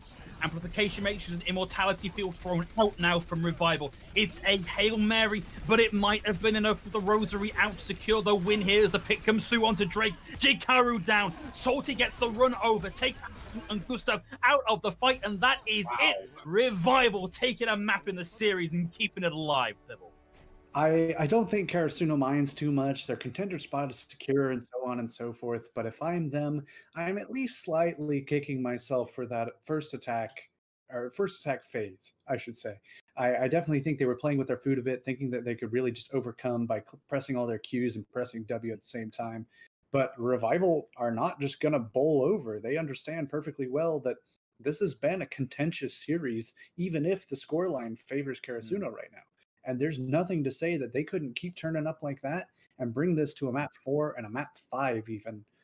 That said, I think Karasuno now will say, all right, let's try and finish this up. Maybe not play with our food so much this time. And Volskaya could look very different, but this could be the start of something interesting for Revival. There's a reason why we were talking about Revival as, despite the tricky circumstances, being a team that was in the running for making it back up into Contenders. And no matter how confident you feel, underestimating your opponent like this is almost always going to result in you taking that L. So that loss there, you don't want to say this was Karasuno's fault for not taking this seriously, because it's their fault for not being prepared enough as a team for the fact that Revival know what they're doing and can counter you by making the right swaps and putting the ults out in the right place. So really fair credit there to Revival. It was very well played. Right. I mean, those last couple fights on defense, I mean, there were great initial pickoffs. There were great disengages to deny value from the massive ult advantage that Karasuno had. The last minute swap on a Wrecking Ball, surprisingly effective at preventing extra disruption coming out from Karasuno's Wrecking Ball as well. I think overall, they really were firing on all cylinders in those last couple fights. And those sorts of like heads up positioning plays and hero swaps as well were really what let them just kind of weather the storm and come out on top on Junkertown. Now in Volskaya, they'll have to kind of keep that going against a team that might be playing a little angry, perhaps. You've got to assume, though, that now that Revival have had a taste from that sweet, sweet cup of victory, that they're maybe feeling a little bit rejuvenated now. Like they know that If Karasuno continue to underestimate them, they can bring out the upset here. So maybe that was the start of the reverse sweep, and Volskaya is where it continues. But starting off here on the defense for Revival, it's more of the same. It's the Genji Ashe, the double shield. What were we expecting? Right. Yeah, I mean, Volskaya certainly favors that, especially this first point. Revival ready to go, hashtag once more, but Karasuno, I mean, this Widowmaker, nasty. I'm very excited to see how that matchup goes now that it's not actually a mirror. Yeah, of course, very difficult to find value through the double shield. One of the things that the Ashe brings to this composition is the ability to get damage onto players and generate ults around that, and that's awful. That is probably the person you least want to lose, and you don't want to lose anybody here. Moopy is now offline, nobody to soak up damage, nobody to set up Hulk combos. We've taken one tire off the car. It's not long before the whole thing grinds to an unfortunate and expensive halt. Wub was able to find one here, but it's not going to be enough because Karasuno, they're sinking their teeth into the point, and they're not going to let this go anytime soon. Revival starting to punch back here, though, Jake. Haru now down, and Ruby comes back in on the Wrecking Ball to keep the contest going. And amazingly, we're starting to see Karasuno have to give up a little bit of ground. As Sam finds a couple of picks and takes both supports offline, though, expect this to start bouncing back the other way as Karasuno rubber band off the point. But Gustav was left unguarded there, and Wub was able to find them. So Revival once more refusing to say die in these team fights, and they may just grind out a hold here. Sam's going to have the blade, looking to find at least one with that, takes Salty out and is now on the hunt for more, but this might be where it finally dies out for them. What a ridiculous microcosm of this entire series. It's just so back and forth. Picks either way that you really can't call this because the spawn difference is not that huge, especially when you have a Wrecking Ball and a Genji recontesting as quick as they are. And I mean, I don't even know how to make heads or tails of that fight because it was just constant slobber knocking. We're back at the Pikachu slap fight, except it was turned up 300%. I mean, this is some very contentious and very entertaining Overwatch. The thing is, the Karasuno have squandered a lot of resources here, and they've had to swap asking over onto the Ashe to make this a little bit more sensible. So they're coming into a whole world of pain between the Flux and the Dragon Blade here. And expect Aspire to have a bomb here pretty quickly with who he's got able to charge this off. And that's going to be Salty starting things off with the Flux. Wub out with the blade, won't find too much, does a bit of body damage, and Sam goes down to the rock here. So they're already a player down, and really, if you're playing sensibly for Karasuno, you're gonna want to get out as quickly as you can on this one, because you're getting close to only having a minute left on the clock. Fincy's down now as well. Where's the reset, Karasuno? I feel like they just consistently feel like they could clutch this out if something goes their way. If they commit the right abilities, the right ultimates, if they can catch Aspire in the middle of his tactical crouch there, maybe they can start turning something around. But Revival are just as contentious. They say, we're not going to give you the opportunity. We have the spawn advantage. We know we have the man advantage. We're going to push into you. And if you try and spend resources to push us back, so much the better. We'll take that. We have the advantage. There's the pulse bomb, comes through, triggers the immortality field here as well, but will buy a lot of ult charge for the supports from Revival. Both Wub and Ruby take a bit of a battering on the way through on this one. And we're about to get a Bob and a Blade online. Both of these available here for Karasuno as Moopy falls. Aspire on the hunt, trying to get them through their rotation, but might be a little bit slow on making that one happen. Now Sam has the high ground, able to dodge the rock on that one. And if you can dodge a rock, you can dodge a dodgeball, but Salty not having so much luck with the hyperspheres. Here comes Sam with the blade, and all of his targets lifted out of his purview. Asking's able to find one here with the Bob, and Sam's now looking to clean up on the final couple of members trapped up in that room on the left-hand side. Fincy's going to get Wub on this one. They're not out of this fight just yet, as Revival still have contests coming their way, but as Aspen and Lyre are both bullied out here, there's finally the cap on A. Man, I feel bad for you. You were talking 1,000 miles a minute in these long, contentious fights. I mean, Ultimate's just spraying back and forth everywhere here. Now, though, Karasuno have an opportunity with both support ults and a supercharger to start building things up. Revival have to come in with their ultimate early to take advantage. Yeah, Whoop with the early blade is trying to make that happen, but he is now trying to slash through both the Immortality Field and a rally, and it's hard to make that happen. Instead, he's going to go into the back, finds them conveniently at eye height, and takes Drake and Gustav out of that with a dash reset. Gets the work over on J. Karu, deals for body blows, and comes out of that with a good amount of ult charge to show for it. I like the push from Revival. I think they understood they needed to take the initiative and use their ultimates proactively. Otherwise, they were just going to get bowled over by Karasuno and whatever they decided to use. That said, I think Karasuno understood as soon as the ultimates started coming out from Revival, let's just take this easy, come back with our ultimates for next fight, and have a bit of an advantage. Revival need to continue their proactiveness to keep themselves alive in this fight until they can build more ults to counter, or get a pick like My that. days, a spy with a monster of a full spawn. Takes out 2, and Wob looks to close the difference and the distance and tries to find a little bit more towards that Dragon Blade. This is such a good hold from Revival. I mean, just such a great switch in aggression and proactiveness coming out from them, getting great value off of a Pulse Bomb, which is already 40% charged again. That said, now they only really have the Dragon Blade. This is the first time they'll have a significant ultimate disadvantage that they won't necessarily be able to overcome with a lucky press of Q. Karasuno have a blade to combo with a flux and a supercharger, and right behind them comes the Pulse Bomb and support ultimates too. It's the Super Blade online, the Bongo Blade online, ready to go as the slash comes through and deals with Liar. Whoop down here as 2, they're going to lose J. Karu, but Karasuno now with a chance here to start aggressing onto point, and it's a heck of a shield dance coming here from Moopy, but the moves, they ain't quick enough to keep them alive in this one. The Karasuno players now have their footing on the point, ready to go, but the respawns are going to be coming in thick. They're going to be coming in fast now for Revival, and if they're not quick with the picks here, Karasuno, they're going to struggle to make this happen. They're going to get their first tick on board now. Supercharger out, but it does no good for Moopy as the Purification Matrix puts paid to any hopes of the recontest. 2 ticks now on the board for Karasuno, and a heck of a lot of body blocking here, all stuffing up that main approach through, allows Karasuno to round that out with 20 seconds on the clock. Revival in that very last fight just never really had the chance to set up the proper positioning that they wanted on that point. They were never able to get the right foothold to really establish a defense with any of the tools that they had at their disposal, which admittedly were not many in the first place. I think Karasuno understood that very well and knew that they really just had to push up, hold their shields, and deal damage through those choke points to hold them back without even necessarily cleanly winning that fight. They knew they had the zoning advantage and the resource advantage to cap that second point, and it was simple enough for them, even if they only finished with 20 seconds left.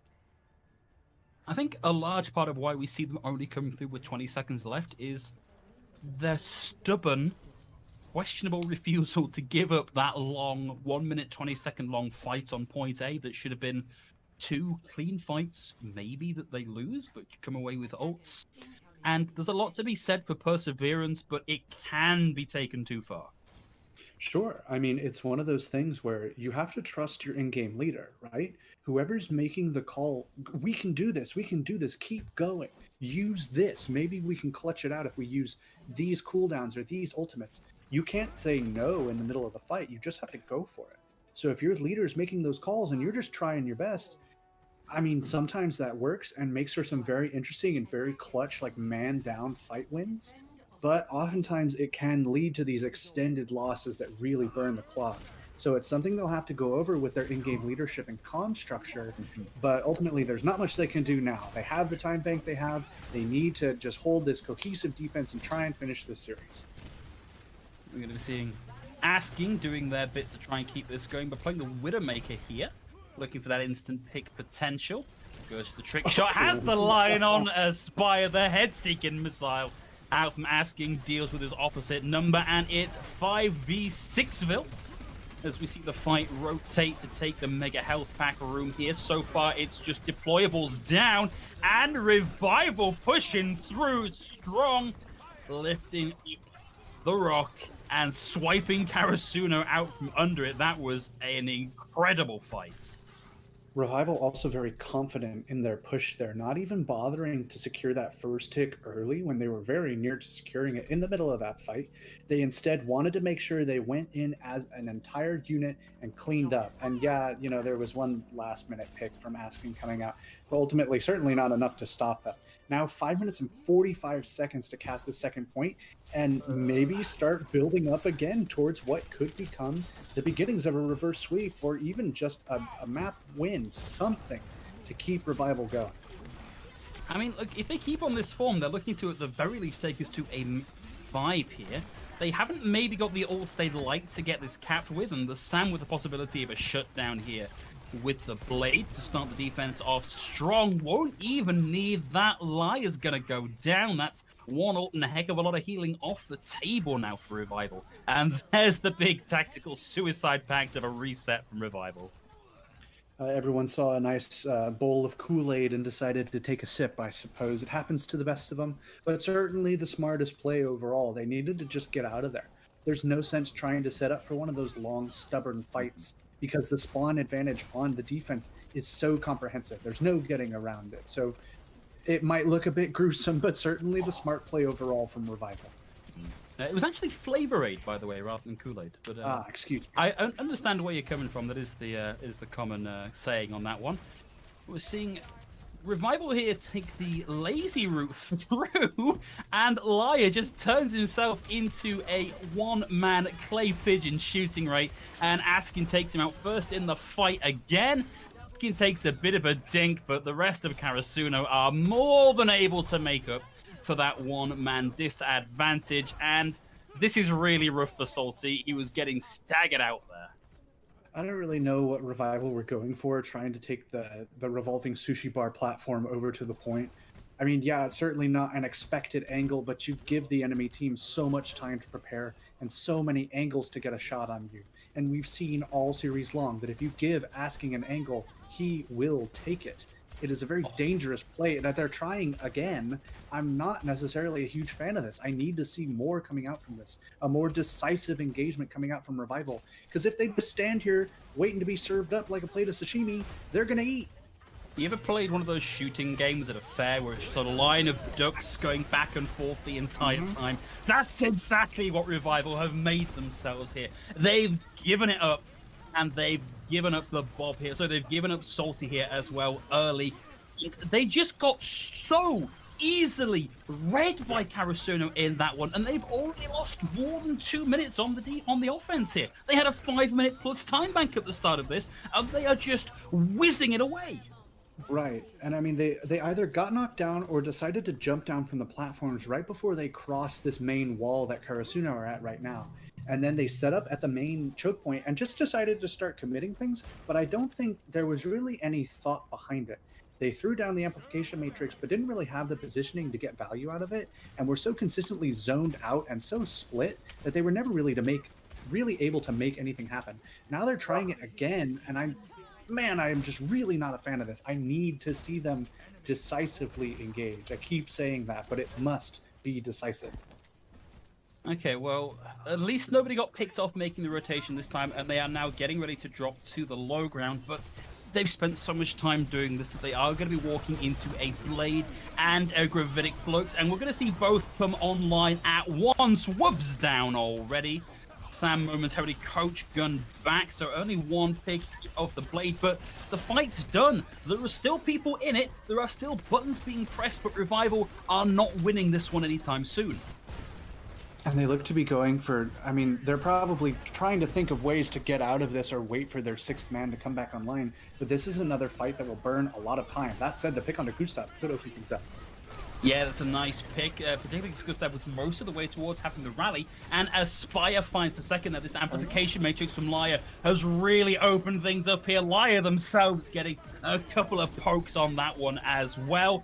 Nice from Salty to stop the recontest coming through. It hasn't stopped Sam though. Sam's still here and keeping it going, but he's now going to try and make something happen through the rally, and we are back now into the speed characters, the stall picks, the recontest for as long as possible from Karasuno, but they've not got much more time to make this work. Sam out, Jkaru back in, the Bob in for good measure, And we finish this with a 1 minute 47 time bank for Revival. At the very least, I will give Revival credit there. I was very skeptical of that try and set up in the Mega Health Pack room and wait for our last man to show up again so we can restart the fight type scenario, because if they fail, if they slip up and lose another person, they've lost 90 seconds or so on the clock after already burning 3.5 minutes. That said, it actually worked. They were actually able to hold off, wait, turtle up in that room until someone came back. They push forward to 6 and start getting picks. Aspire with the early pickoffs there really opened the door for them. Liar helping to clean up on a couple of those, and after that, you're just clearing up the stragglers. So I might have liked... I'm curious to see what failed for them on the first couple. I think they got displaced a couple times, or were just a little flustered about maybe trying something new. But once they really figured it out and were able to find those openings, even with the mid-fight slip-up of sorts, they were able to recover and bring that around into a fight win. So I'll give them credit, because I didn't think they were going to be able to do it. And now they do have, not as significant as they would like, but they do have a time bank advantage. And that's a big deal here on Volskaya. That entire thing, to me, Fiddle, felt like somebody thought they were being incredibly clever, and it just wasn't as clever as they really were hoping for. So a lot of time burnt off the clock, but we now have just 1 minute for Karasuno to make their run through on this one. We're going to be looking for one of these characteristic early picks we've seen from Asking on the way through. They're going to be making the rotation through onto the low ground, looking to get up onto this higher ground, challenge Revival, and push them back and take up this defensive position. Fire's going to back off a little bit here so that they can fire in uncontested without the risk of just being run down by the tanks. But this is already working out for Karasuno. They've taken up the high ground position. It's a lot more powerful here, particularly with some of the damage that Asking can throw. No real engage just yet, though. Such an interesting game of rotational tic-tac-toe. Both of them deciding, oh, you have that. No, please, I'll take it. No, go ahead. Yeah, we were really looking like children's nursery rhymes going on in the middle of that. We'll see one pick already coming through, and it's going to force Aspire to come back in on the Tracer. Good position now from Karasuno. They got one tick on this already, but they're unable to keep J-Karu in the fight. They've got Fincy in still, and they've got the Bob, and they've got Sam doing damage. They're going to have Fincy ready with the Gravitic Flux for this next fight. But despite the fact we've got stalls coming out here for Revival, that's it. Karasuno will have A under their command. I think just a patient play from Karasuno and a good job of rotating and generally maintaining their high ground control over Revival. Revival did have a plan there in their rotation. They said, we're going to give up the high ground and we're just going to try and rotate back up behind them and just kind of force this ring around the rosy scenario. But ultimately, a pick coming through kind of puts a dent in that plan. If someone falls over in the middle of your game and ring around the rosy, you generally have to stop playing. Contest is already going, and Sam's trying to make something happen with the blade, but in the meantime it's a fencing match because Wub is there with the blade as well, and it's a 1-for-1 trade. J-Karu now with the supercharger buys a little bit more kill potential for the team, and that's a nice TNT over onto Aspire. The chase comes through, and Aspire's going to go down. The numbers are looking good now for Karasuno as Sam moves up out of the range of that amplification matrix. The kills very heavily favoring Karasuno. Now they've got 2 ticks on the board, and they're looking to round out the stragglers. There's a ball on the point, though. Salty looking to keep this contest going as long as possible. But the numbers are here for Karasuno. Salty's going to go down. Aspire's going to go down. Been desperate hopping around trying to keep this going, and that is going to be it surely now for Karasuno. I think Karasuno just do such a good job of just isolating members of the enemy team. There were so many instances there where Asking an Aspire, just having a 1v1 off on the side, a blade to counter the other dragon blade coming out from Sam. I think these Karasuno's players really have their counterparts' number and are always keeping track of where that person is, what resources they're ready to use, and what the other person is trying to accomplish from their position. And their counterplay is so smart with that because they know, okay, if the other Ashe is trying to go for a flank, I just need to go over there and apply pressure, maybe get some dynamite damage or otherwise force her out of that position. And that whole time, she's not getting value on their defense and will be able to gradually overwhelm them. it was such a smart game of attrition for Karasuno that really allowed them to cap that second point, because it wasn't a definitive smashing of ults, it wasn't a 3k Dragon Blade, it was just whittling them down one by one. There is a world here where we go to another round on Volskaya, but a lot of this is going to depend on whether Karasuno, at the start of this round, they opened up their cupboards and they were looking to see, do we put on our serious pants? Do we put on our silly pants? Are we going to play this to win, or are we going to play this to have fun? If they're looking to round this out here, this defense needs to be pixel perfect to rob Revival of any chance of snowballing into B.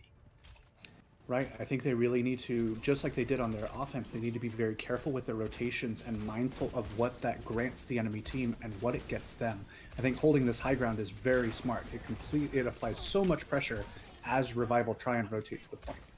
Yeah, Revival's still making that standard rotation around the far side of the point. We're going to see ASCII at the very least maintain that high ground whilst Fincy drops down to contest. Back into the Mega Health Pack room, but a lot of fire currently on everybody on Karasuno. And they're going to have to tag in because they are giving up ticks now. And J-Karu's going to go down early and hard.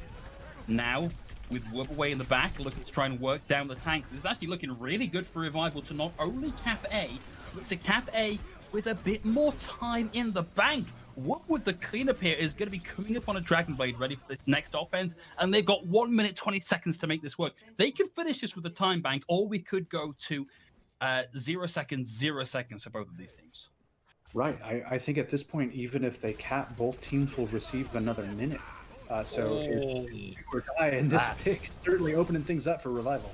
Yeah, it's a heck of a start, but Drake did get that amplification matrix out, and Asking is finding value already.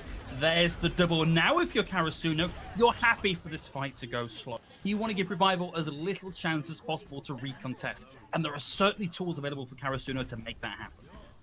Right, they need to be proactive, much like Revival were on their first defense. They can't be afraid to walk up and press Qs to try and burn these last 32 seconds or so. That said, Aspire and Wub could really open the door, and they'll have the rally to engage, making them a little more hardy. The Gravitic Flux could also be comboed to great effect with this Bob, so Revival not out of it yet, but they need to make this rotation clean. If they get picked off, this is pretty much over. Asking and the rest of Karasuno now give up on the high ground. They haven't spotted the rotation is coming in for the left-hand side just yet. Sam's in a position now to drop a big old blade over the top of Revival. Slices through, gets both constructs, finds them all lined up in a corridor like so many squishy bowling pins. He chops them into pieces, and that is going to be where this rounds out. Karasuno found their serious pants, and they've managed to drag out the win here on Volskaya. Right. I mean, clean as you like there on that last fight. I think they weren't that aggressively proactive that we saw from Revival, on their first defense, but they were proactive enough. They saw them coming down that hallway on the left side, knew that they could just start chucking things down, burn through the immortality field real quick, and then just get value off the blade towards the latter half of its casting. And that's really all they needed. There was less than 30 seconds left. That's one of those situations where it's okay to just press all your buttons to win the game, because it actually works. Yeah, it was a really great show of restraint in not getting rid of those ultimates too early, and just a great understanding of when and where to apply the pressure. The fact that Wub was just able to, the fact that Sam was just able to get in over the top and immediately slice down the immortality field and then just find them all lined up shows a lot about this team's understanding of the game. And fair play to Revival. There were moments here where they really punched back and made Karasuno have to work for what they got, but at the end, Karasuno just had the upper hand consistently over the course of the match. Yeah, I mean, at the end of the day, this was certainly not a stomp. This was not a drastic outplay by any means. It was a very entertaining and very close series. But at the end of the day, I think Karasuno just had the slight edge in almost all categories. They had some great mechanical outplays, some very interesting picks, like pick offs, I should say, that you might not expect in a meta with 2 or 3 shields walking around. I think just some great mechanical skill coming out from Sam all the way through. I definitely want to shout him out for just consistently applying damage and having great shield pressure all the way through that match.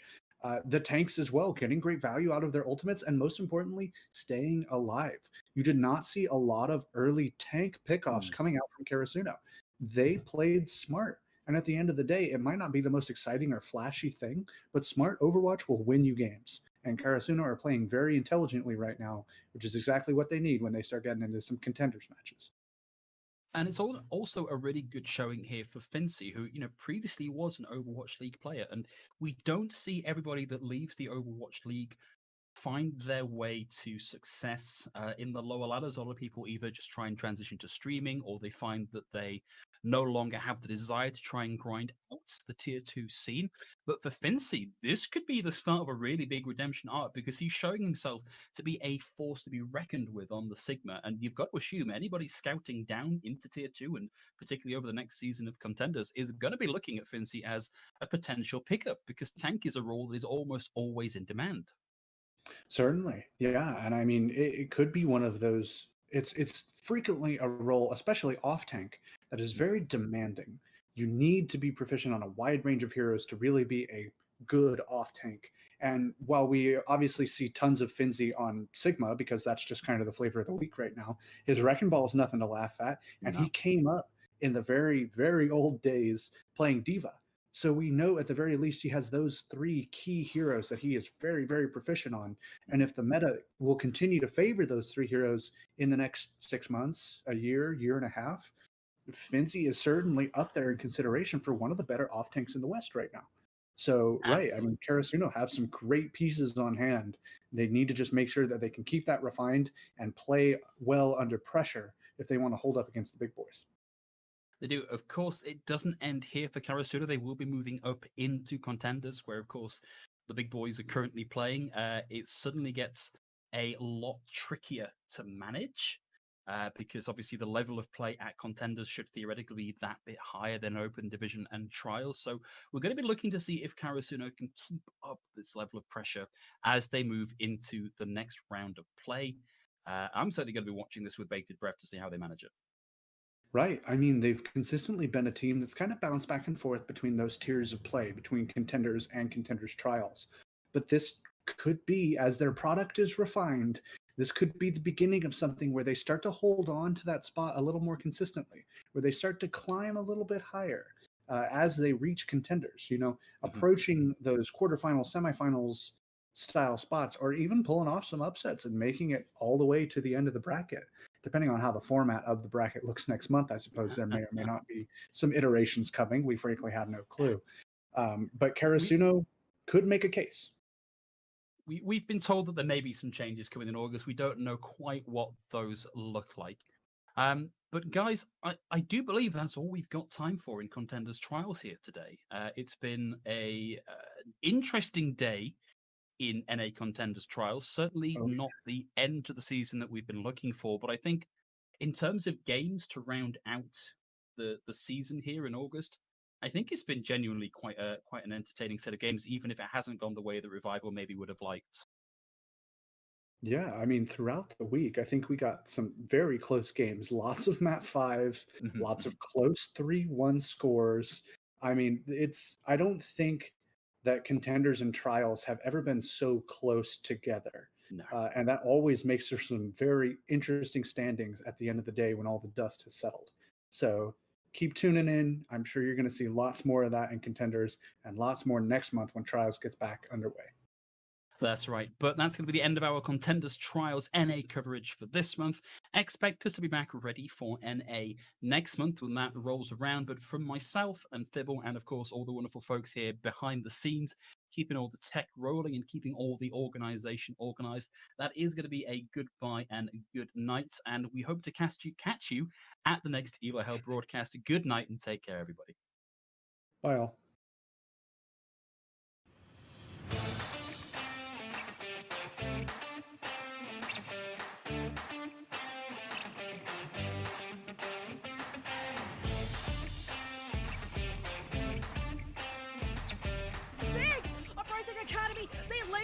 Shatter, let the bodies hit the floor. Uprising Academy at 95%. Right now with Hydra building up to this Bear Barrage so quickly. Oh! And asking! Double kill in the back with the pulse bomb from the high ground. Aerial assault. Impact, se escucha de abajo gritar campeón a Sky Foxes.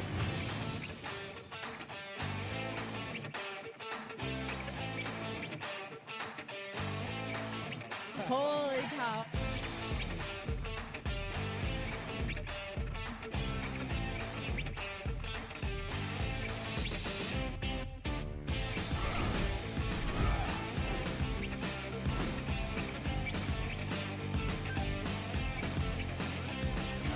And after 42 consecutive losses, the Shanghai Dragons get their first win. 8 teams enter this weekend. Oh no, Reinhardt, what are you doing? We've got a clip with minimal information. It's time to break it down. Speed, 25%. Go. Figure out what this man's SR is. Keep fighting till it's for sure lost. Winnable!